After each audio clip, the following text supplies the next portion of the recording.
Welcome to the minute science channel. आज की video में हम जानेंगे कि कैसे वैक्सीन्स बनाई जाती हैं और किस किस प्रकार की वैक्सीन्स होती हैं। बेसिकली वैक्सीन्स वो वायरस या बैक्टीरिया होते हैं जिन्हें इनएक्टिव कर दिया जाता है या मार दिया जाता है और फिर उन्हें तैयार किया जाता है। ये बैक्टीरिया या वैक्सीन एक खास किस्म की बायोलॉजिकल प्रिपरेशन होती है और इस बायोलॉजिकल प्रिपरेशन से हमारी बॉडी को इम्यूनिटी प्रोवाइड की जाती है, जो एक तरह की आर्टिफिशियल इम्यूनिटी होती है और ये हमें बीमारियों से बचाती है। वैक्सीन हमारी इम्यून सिस्टम को ट्रिगर करती है ताकि हमें अगर फ्यूचर में कोई भी इन्फेक्शन हो तो ये हमें उसके अगेंस्ट बचाती है। जब भी वैक्सीन को हमारी बॉडी में इंजेक्ट किया जाता है तो वैक्सीन हमारे ब्लड में एंटर करती है। ब्लड में ये कुछ खास किस्म के सेल्स को ट्रिगर करती है, उन्हें एक्टिवेट करती है।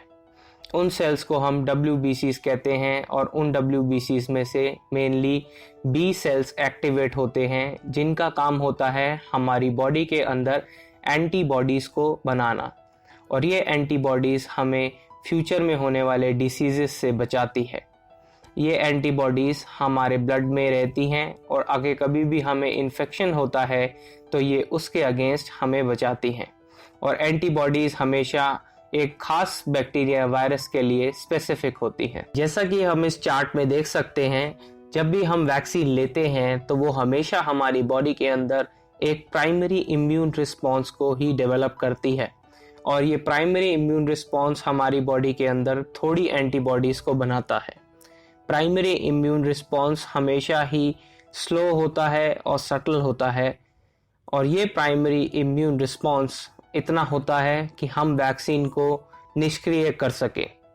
बट इतनी एंटीबॉडीज़ हमारे ब्लड में रह जाती हैं ताकि अगर फ्यूचर में कोई इन्फेक्शन हो तो बॉडी उससे बहुत इजीली लड़ सकती है। और जब भी फ्यूचर में हमें बैक्टीरिया या वायरसेस उस डिसीज़ के हमारी बॉडी में एंटर करते हैं तो सेकेंडरी इम्यून रिस्पॉन्स को चालू करते हैं। ये सेकेंडरी इम्यून रिस्पॉन्स बहुत ही फास्ट होता है, बहुत जल्दी से एक्ट करता है और स्ट्रांग होता है।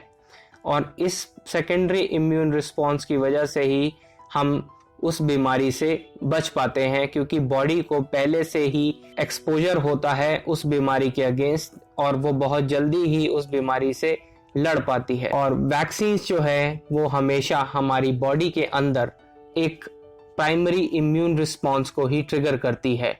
प्राइमरी इम्यून रिस्पॉन्स इतना होता है ताकि वैक्सीन को डिसेबल किया जा सके और थोड़ी क्वांटिटीज़ के अंदर एंटीबॉडीज़ बनाई जा सके। वैक्सीन हमारी बॉडी में एक याददाश्त या मेमोरी भी डेवलप करती है। इस मेमोरी का काम ये होता है कि वो हमेशा याद रखती है कि उसे पहले कौन से इन्फेक्शंस हो चुके हैं और हमेशा अगले एक्सपोजर्स के अंदर वो हमारी बॉडी को उस बैक्टीरिया या वायरसेस के इन्फेक्शन से बचाती है। वैक्सीन्स दो प्रकार की होती हैं और इन्हें दो प्रकार से तैयार किया जाता है। पहली प्रकार की वैक्सीन होती हैं, उन्हें इनएक्टिवेटेड वैक्सीन्स कहा जाता है।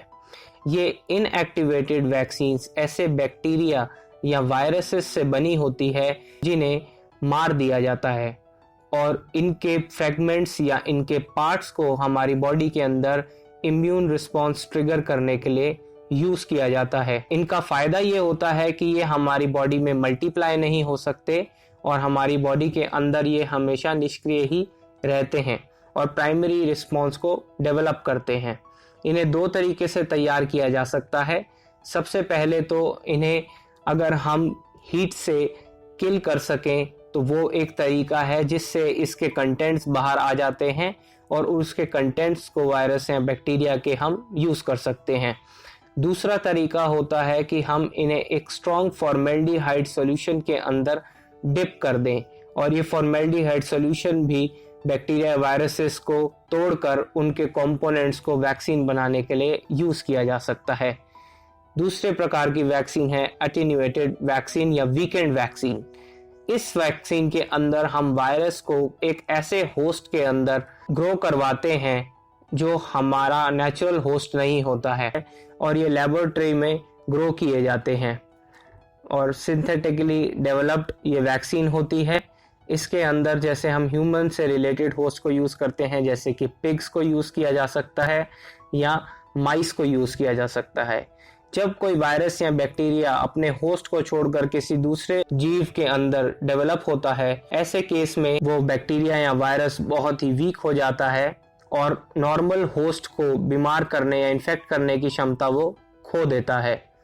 इनएक्टिवेटेड वैक्सीन्स के अंदर वायरस या बैक्टीरिया के डेड पार्ट्स होते हैं जो एंटीबॉडीज हमारी बॉडी में बनाने के काम आते हैं।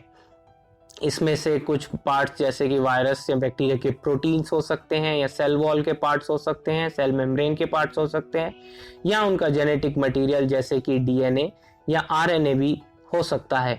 जैसे ही ये हमारी बॉडी में जाते हैं, हमारी बॉडी के जो बी सेल्स हैं जो इन प्रोटीन्स या डीएनए के अगेंस्ट स्पेसिफिक हैं और पहले से प्रेजेंट है, वो इनएक्टिव फेज में होते हैं, बट जैसे ही ये हमारी बॉडी में जाते हैं ये एक्टिवेट हो जाते हैं और दो प्रकार के सेल्स बनाते हैं। पहले बी सेल्स वो होते हैं जिनका काम एंटीबॉडी बनाने का होता है और उन्हें हम प्लाज्मा सेल्स कहते हैं, और दूसरे सेल्स जो होते हैं वो हमारे मेमोरी सेल्स होते हैं। ये मेमोरी सेल्स एक तरह की याददाश्त को बना के रखते हैं ताकि अगर फ्यूचर में कभी भी हमारी बॉडी में इन्फेक्शन वापस से आए तो ये मेमोरी सेल्स हमें उस इन्फेक्शन से प्रोटेक्ट करते हैं। ये मेमोरी सेल्स जब क्रिएट होते हैं तो कभी भी फ्यूचर में कोई भी इन्फेक्शन या कोई बैक्टीरिया या वायरस हमारी बॉडी में एंटर करता है तो ये उन मेमोरी सेल्स को दोबारा से ट्रिगर कर देता है। बट इस टाइम रिस्पॉन्स स्लो नहीं होता क्योंकि इस टाइम मेमोरी सेल्स पहले से मौजूद हैं, तो ये बहुत जल्दी से ही प्लाज्मा सेल्स में कन्वर्ट होकर बहुत लार्ज क्वांटिटी के अंदर ब्लड में एंटीबॉडीज को बनाना शुरू कर देते हैं। और ये एंटीबॉडीज का काम होता है कि ये उस इन्फेक्शन क्रिएटिंग बैक्टीरिया या वायरस को जाकर टैग कर देती हैं या उनसे चिपक जाती हैं, और वायरस से चिपकने के बाद ये उन्हें हमारे सेल्स में हमारी बॉडी के अंदर एंटर नहीं करने देती और ऐसे वायरसेस और बैक्टीरिया को टैग भी कर देती है ताकि हमारे इम्यूनिटी के और सेल्स उसको जाकर खत्म कर सकें, उस पर एक्ट कर सकें। Antibodies block the entry of pathogen inside the cell, तो ये हमें इन्फेक्शन से जो है एंट्री को रोकती है और हमारी बॉडी में इन्फेक्शन को स्प्रेड नहीं होने देती है। और जब एटेन्यूएटेड या वीकेंड वैक्सीन का यूज हमारी बॉडी में किया जाता है तो होल वायरसेस या होल बैक्टीरिया का ही यूज किया जाता है, और ये हमारी बॉडी में इम्यून रिस्पॉन्स को ज़्यादा लंबे समय तक ट्रिगर करके रखती है। क्योंकि ये बैक्टीरियाज वीक ज़रूर हैं, बट क्योंकि ये लाइव हैं तो ये हमारी बॉडी के अंदर काफ़ी ज़्यादा समय तक मौजूद रहते हैं इनएक्टिवेटेड वैक्सीन से ज़्यादा। तो ये बैक्टीरिया वायरसेस क्योंकि अब हमारी बॉडी में रेप्लिकेट नहीं कर सकते, इनमें वो स्ट्रेंथ या वो क्षमता नहीं है, वो कैपेबिलिटी नहीं है, तो ये हमारी बॉडी में रहते हैं काफ़ी लंबे समय तक और हमारे इम्यून सिस्टम को ट्रिगर करते रहते हैं। और इनकी वजह से क्या होता है कि हमारी बॉडी के अंदर लार्ज क्वांटिटी में बी सेल्स एक्टिवेट होते हैं जो इनके लिए स्पेसिफिक होते हैं, और इन large number of B cells के एक्टिवेट होने से ज़्यादा क्वांटिटी में प्लाज्मा सेल्स और मेमोरी सेल्स बनते हैं। तो इसका मतलब ये हुआ कि एटेन्यूएटेड वैक्सीन्स ज़्यादा इफ़ेक्टिव होती हैं ज़्यादा प्लाज्मा सेल्स बनाने में, और इनका ये भी फ़ायदा होता है क्योंकि ये वीकेंड हैं तो ये हमें इन्फेक्शन नहीं कर सकती और सेफ टू यूज़ होती हैं। और ये मेमोरी सेल्स को भी प्रोड्यूस करती है। वो मेमोरी सेल्स हमें फ्यूचर के अंदर फर्दर इन्फेक्शंस में इम्यूनिटी प्रोवाइड करते हैं। तो वैसे ही जैसे पिछले वैक्सीन टाइप में हमने देखा कि जैसे ही कोई बैक्टीरिया हमारी बॉडी में एंटर करता है फ्यूचर इन्फेक्शंस में, तो हमारे मेमोरी सेल्स एक्टिवेट होकर बहुत लार्ज क्वांटिटी में एंटीबॉडीज बनाते हैं, और ये एंटीबॉडीज हमारे बैक्टीरिया या वायरसेस से स्टिक कर जाती हैं और हमारे को इन्फेक्शन से बचाती हैं। इस वैक्सीन में ज़्यादा प्लाज्मा सेल्स और ज़्यादा मेमोरी सेल्स बनते हैं क्योंकि ये ज़्यादा टाइम तक हमारी बॉडी के अंदर रहती है।